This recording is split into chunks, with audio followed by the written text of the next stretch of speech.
and yet, in the last 5 years, we still have deaths in custody of Indigenous people. So closing the gap is not really working, and I think we really need to recommit in a different way. I make those comments because I don't want the omission of me referencing Indigenous youth in my comments today to be in any way an indication that that's not an important justice priority. It's just that the topic that I'm going to talk to you about today, which I've kind of rhetorically kind of posed a pretty cheeky question, is the system broken? The youth justice system broken? Doesn't necessarily touch on specific groups, but please be under no misapprehension that I do think that's one of our number one justice priorities. If you look at the media at the moment, triggered by the Moomba riots earlier this year, you'd be forgiven if you thought that we are in the grip of a youth crime epidemic. Members of the community, and I hesitate to raise this because I do not want to give it more airtime, but I think it's important to raise it briefly. Members of the community are anecdotally, apparently, according to the tabloid media, arming themselves with baseball bats in large segments of our suburbs because of fear. The fear of youth invading their homes. That is an incredibly distressing story to be in our media, and to think that members of our community feel that kind of fear. And that is not to dismiss the fact that there will be members of the community who do feel that fear. It's not to play it down in any way. But what a distressing state of affairs that we find ourselves in 2016 in this kind of environment. When you look at the story of the prevailing popular media narrative, it's really corrosive. It's about dangerous teenagers engaging in rioting behaviour, brazenly committing home invasions, carjackings, for the thrill of it. And if you look at the way they link some of the reporting and the language in the stories that are proliferating our social and press media, they're talking about African youths, or Muslim youths, or other youths from ethnically diverse communities linked to particular suburbs and locations. And that is a particularly dangerous link to be making with the language that's being used and the story that's being constructed. And it warrants really increased scrutiny, both in the courtroom and outside of it. And I say in and outside of the courtroom because there are lots of things we can do in the courtroom case by case, but there's far more important types of advocacy we need to engage in outside of the courtroom. But to give you, this is the scrappy criminal lawyer in me, one of the examples of the in-court advocacy that happened this very week. And that was the opposition of the tabloid press application to have CCTV footage of 3 young offenders committing some pretty serious armed robberies released to them so they could put those images in alongside their brazen thugs stories. Now, there are very special provisions in the Children's Court jurisdiction and in our legislation, the Children, Youth and Families Act, that prohibit the identification and publication of materials that go to a child's identity in criminal proceedings. And they are very restrictive laws for a reason. The laws in relation to children and how we sentence children and how we deal with them when they do commit criminal offences are understandably, I think most members of the community would understand this, different to the way we treat adult offenders, and they must be different. Now, in this application, the words public interest were used to explain why, alongside the story being told about the offending, there also needed to be these particular images.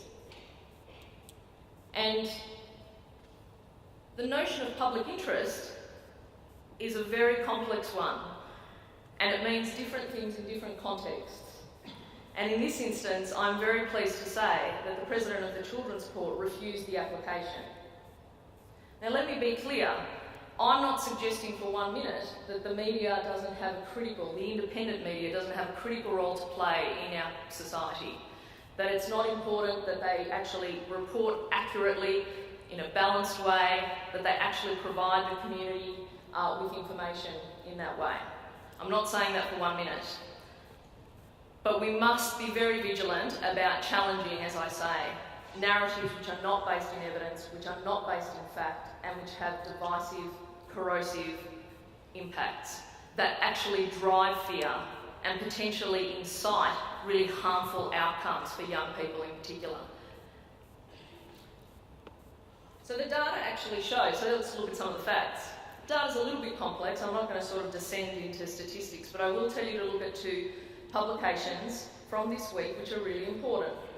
The Crime Statistic Agency, which is our newish independent statistics agency. New South Wales has Boxar, which many of you will be familiar with. We have the Crime Stats Agency. Go to their website and they've got some really helpful stats. And overall, youth crime is declining. Everyone agrees with that. Even the popular press agrees with that. The other publication I urge you to read is the Sentencing Advisory Council's report, also issued this week, which gives you fabulous information in terms of exactly what's going on. And information is power. So we've got a youth crime rate that's actually declining, and not just in Victoria, by the way, across the country and across other countries in the world, the United States, New Zealand, Canada. But we've got to be careful that we ourselves don't fall into the same trap that I'm accusing the media of falling into, quite deliberately, and that is that we also test our own stories. And that is, the reality is there is a very small group of offenders who are committing serious offences, and they're having a really significant impact on victims and the community. We can't ignore that. We can't ignore the impact of that. And it's uncomfortable, but there will be a small number of those offenders where, from a criminal law perspective, from a sentencing perspective, we will need to detain them, and we will need to use strict supervision. And that is uncomfortable. The detention of a child is uncomfortable. So we can't shy away from that reality either. But what's more important, and here's where we've got to shift the public debate, is, well, what do we do with those young kids? We're not just going to lock them up for a long time, because that doesn't work. The evidence is in. It's in from a lot of places around the world where mass incarceration has been used as a law and order policy. It just doesn't work. And it particularly is damaging for children and young people. In fact, what it does is it can entrench them in crime. So what we've got to shift the focus to, even with these young serious offenders, is, well, what do we do with them, both in the community, but also in the custodial setting? And if we really examine what needs to be done, we will know that we have to intensively support that young person before we even get to the courtroom, let alone what we're doing with them when they're incarcerated, and of course when we release them back into the community. And those supports can't be what we currently have, which are poorly funded programs in a patchwork sort of quilt of services where you've got postcode injustice happening in terms of where you live or where a child happens to be. We are talking about intensive support services that go to the causes of criminal offending. And those causes have nothing to do with what the papers are talking about. They are about economic inequality, unemployment, education. They are about victimisation. Children have a high rate of victimisation. They are about child protection issues, residential care issues, family violence. You can see that it's actually a whole range of socio-economic issues that are creating, if you like, conditions where we have totally locked out young people committing serious offences. So if we're not actually addressing those things through our criminal justice system, but also outside of it, we are creating a revolving door. And we are entrenching young people, and in particular entrenching young people from suburban, ethnic minority groups into lives of crime. That is the risk we face here. So when we have very corrosive media narratives like this, what they do is they militate against smart problem solving. They create pressure on politicians. And unfortunately, over the last 5 years, what I have seen is a lot of reactive, short-term criminal justice policy. It's very seductive to politicians to find the quick fix. And the more we have these concerted campaigns, not based on fact and evidence and balance, the more we go towards law and order policies that are proven not to work. So some examples: we change our bail laws, we tighten them up. So the youth bail laws that were turned back earlier this year, and hopefully will undo a very sharp increase in the remand of unsentenced children. You can see how laws can actually operate in a way to entrench disadvantage. They can actually operate to create racial discrimination through the very processes of justice that are meant to be blind. So we've got these youth bail laws, for example. We've got stricter sentencing laws. We're building more prisons.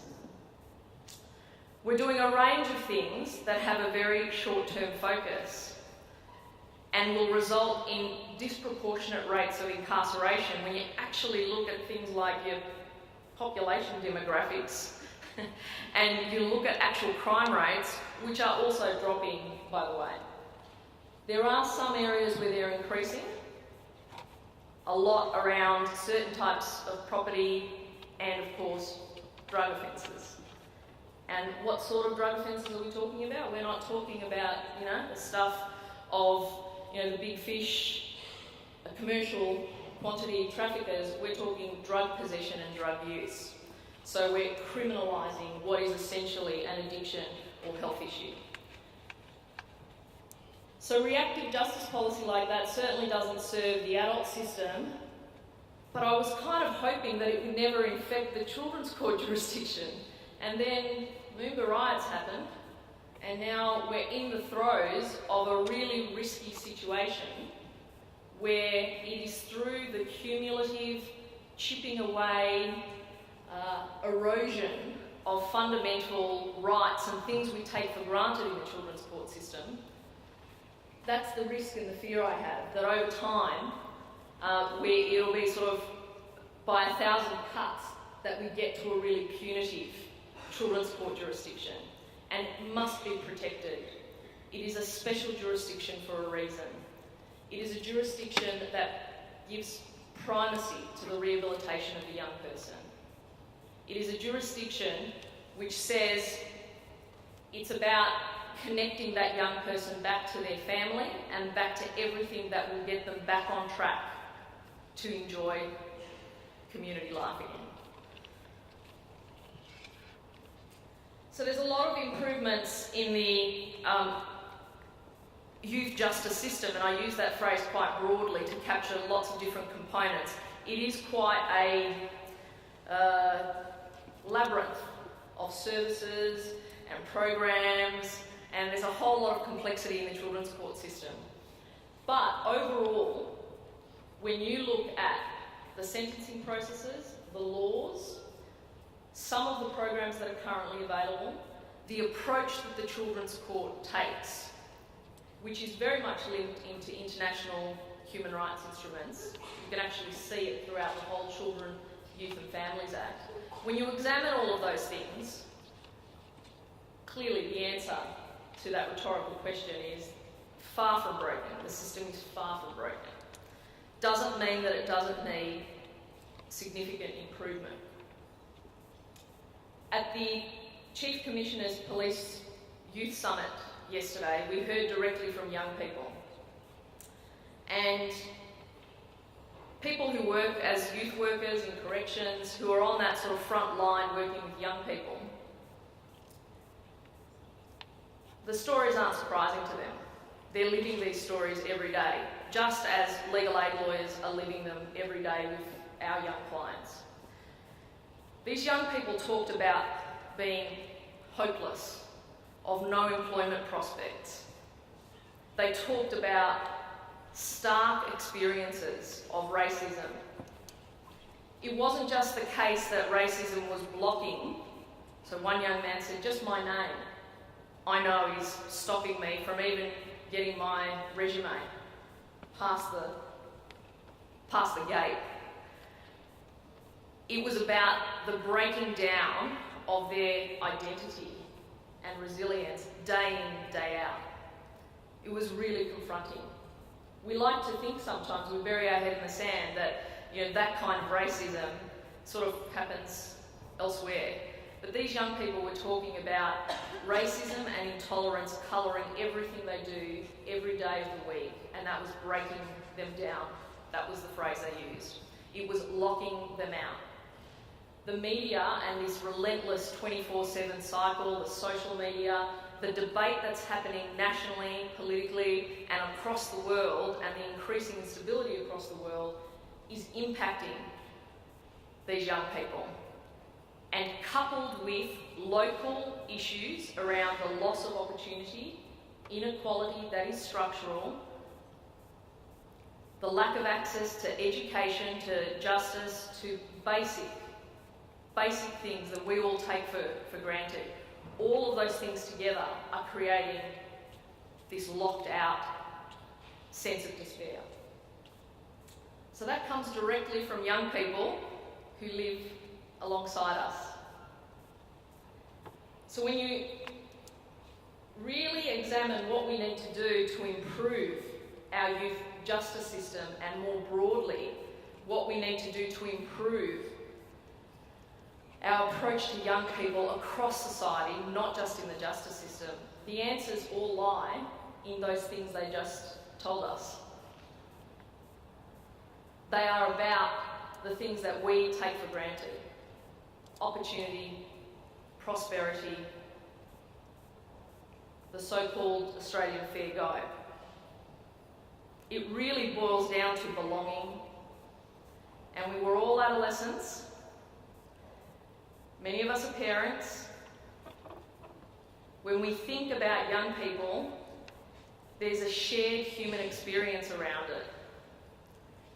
And that shared human experience doesn't need to take ethnicity, culture, or any of that into account, because it's about negotiating your identity. It's about impulsivity, a little bit of recklessness. It's what adolescence is defined by. It's about learning, negotiating who you are in the world, finding your place in the world.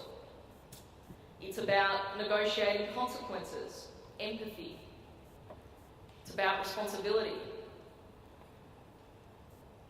What we know from our legal aid clients is that a lot of our child clients and young people that we represent, they're negotiating those things that we take for granted, which are part of growing up and adolescence. They are negotiating that in a very hostile social, economic, individual, in terms of what's going on in their individual lives, and political context. Many of them have fractured families, many of them are struggling with addiction, many of them are in the child protection system, many of them are in residential care. So they are negotiating those things that we did with probably loving, supporting parents, families, friends. They are often negotiating that on their own. So when the papers talk about get tough on these marauding, riding youths, and you just look at the sort of journey I tried to take us on in terms of what young people are telling us, what they're experiencing, and what we know from the children, the vulnerable children we represent in the legal system, that is just a silly, silly response to the issue of youth crime or antisocial behaviour. You cannot solve those things through the law. You just can't. So my plea following the youth summit was a good conversation, but it just sort of scratched the surface. My plea is that what we need to do first is come up with an overarching state youth strategy. And it's one that actually brings together lots of different government bureaucracies, lots of different legal services and legal solutions and the courts alongside the social and welfare sector. It's got to bring them all together, and it's got to be an integrated system that we're working towards. It's got to be a system that has a vision, and the vision has to be linked to certain outcomes, and those outcomes should be about maximising prosperity for every child. They have to be about reducing reoffending and stopping offending from commencing.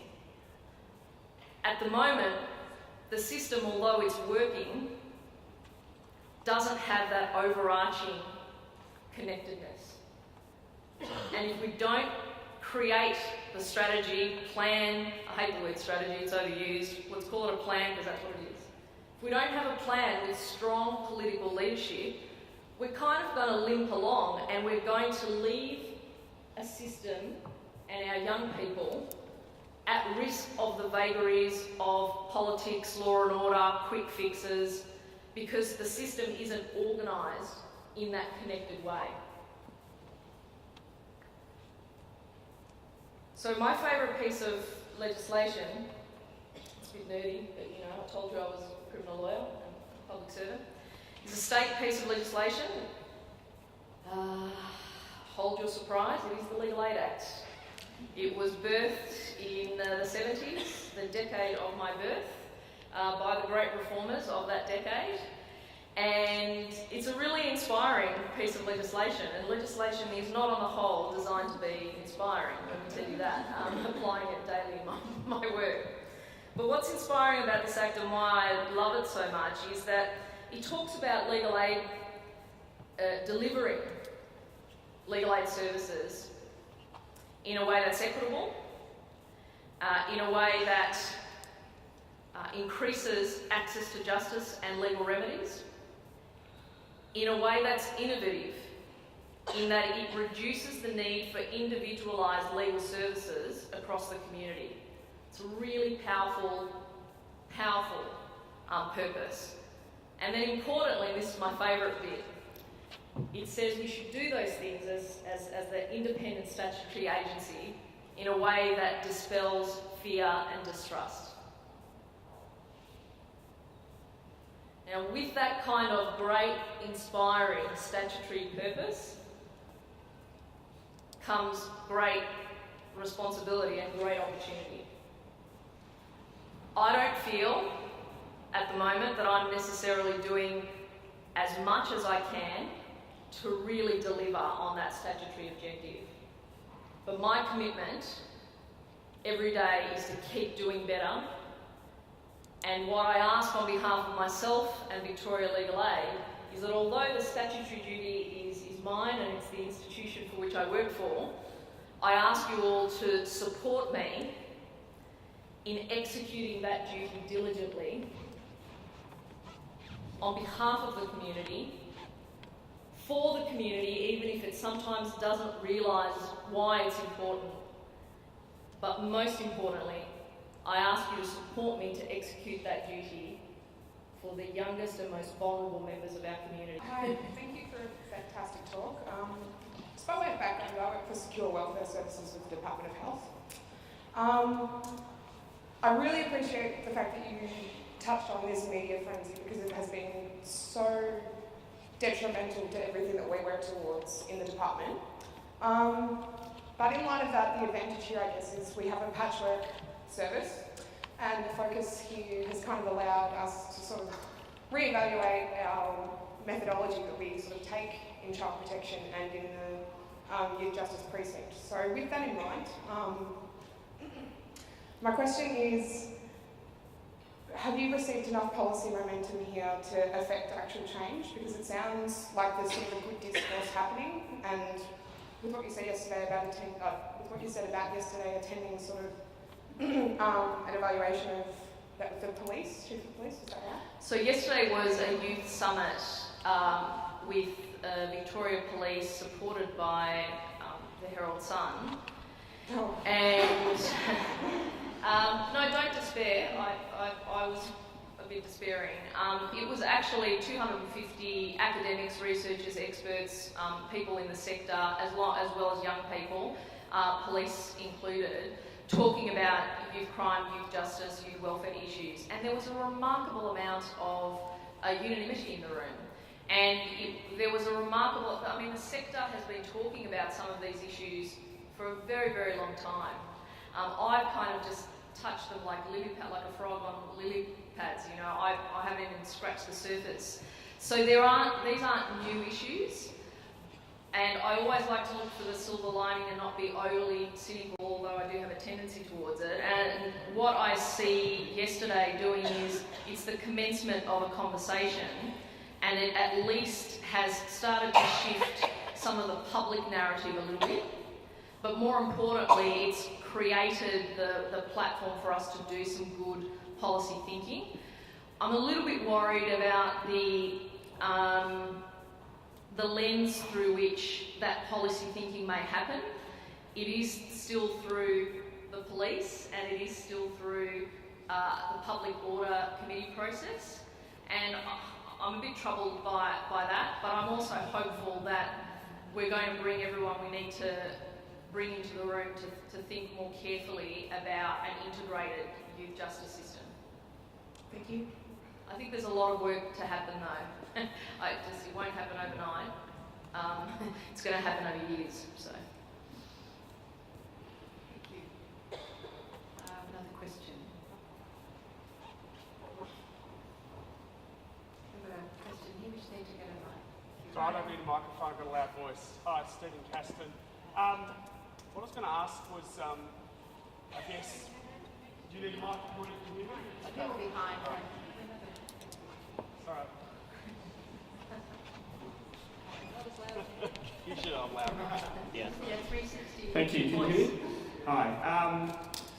You talk a lot about the causes of youth crime and issues they're having. A lot of it's to do with, you mentioned, disadvantage, education, domestic violence. So I don't know if you're the right person to answer this, but the holistic approach would be to not only approach at the end where the children are coming into the system, but the issues that are occurring at home and in their family lives. So what's the discussion around resolving those issues? For instance, we have the domestic violence or family violence issues here, and that's obviously causing enormous disruption, and obviously it could take a long time, but I'm assuming, what's the talk around that rather than at the other end of the justice end? Well, I think there's a lot of, in fact, that's probably the focus, particularly post-Royal Commission into Family Violence, which is really a blueprint for a whole of systems approach, and which talks about the sort of front ending is the jargon.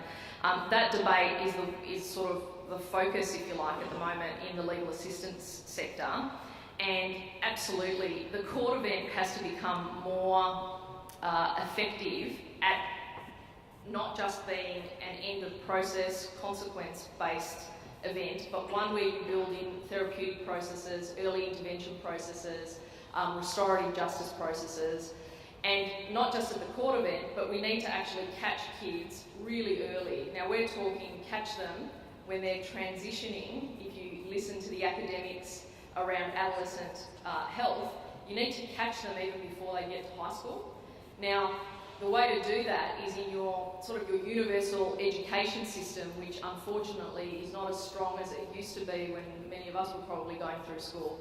You need to figure out how you identify the kids who are vulnerable at that really early stage. And that's why I say an integrated system is important, because you actually want to intervene well before you get to the courtroom. So it is the absolute focus in the sector. Victoria Legal Aid actually has a strategic direction which says we will prioritise early and timely intervention, because those two things mean different things, for young people and children. We'll try and do it through all of our service settings, but certainly we're prioritising children. Now, the Children's Court's actually pretty good at some of this type of work. It's a specialist court. So it already has diversion processes. One of the great announcements from this government was finally a statewide legislated youth diversion scheme. Paradoxically, we've had an adult diversion scheme for years, but not a children's one, so it's been really ad hoc. So the Children's Court already does that, but there is room for us to do more of it. We can expand youth conferencing. There's a whole lot of great ideas from New Zealand and across the world about how to build those early intervention points into your court system. But I think it's also important that we not just focus on the justice intervention. We can get that really perfect in terms of early intervention, but we've also got to get it right outside of the courtroom, because what I would like to see is less kids in court. Yeah, or cycling back around because they come out of that system at that end, and then they're back into a family that's perhaps still dysfunctional and having those issues. Absolutely. Thank you. Sorry, it was a bit of a long answer. Thank you. We've probably got time for one more question, if there's another question. Hi, you talked about engaging youth. How do you think you go about engaging the generation that we're currently seeing leading our country, trying to scale back money for university and education, them being a generation themselves where they got it for free? How do you ask them to commit to seeing that that's actually an important investment for a generation that doesn't necessarily have a voice yet? I think it's a complex question, and it probably has a complex answer, but let me put it as, I think what we need to do is appeal to the argument that works to the bad Liberals, which means a different thing for us. I don't mean it in terms of the big old Liberal Party here, but the bad Liberals on both sides of Parliament. And what I mean by that is we've got to make an economic argument. There is some really good work happening, not just across the justice sectors, but across government areas where policy makers are talking about, for example, for every dollar we spend in the child protection system or in residential care, that has a particular cost that flows on to the taxpayer. For every dollar we spend on prisons, for every dollar we spend on all interventions in the criminal justice system, there's a cost attached to it. So I think the economic argument is the one that will win the day, unfortunately. It's a little bit soulless, but it's quite powerful. And what's happening in America is, in Texas and Kansas, for example, you wouldn't expect this, but they've actually closed some prisons. And they've done that by appealing to conservative economic sort of solutions, saying if you actually focus on re-offending and justice reinvestment, whilst we don't agree with the bleeding heart progressives about what they're trying to do, it actually could be making sense in terms of the money we might be able to save, and then we can use the money elsewhere.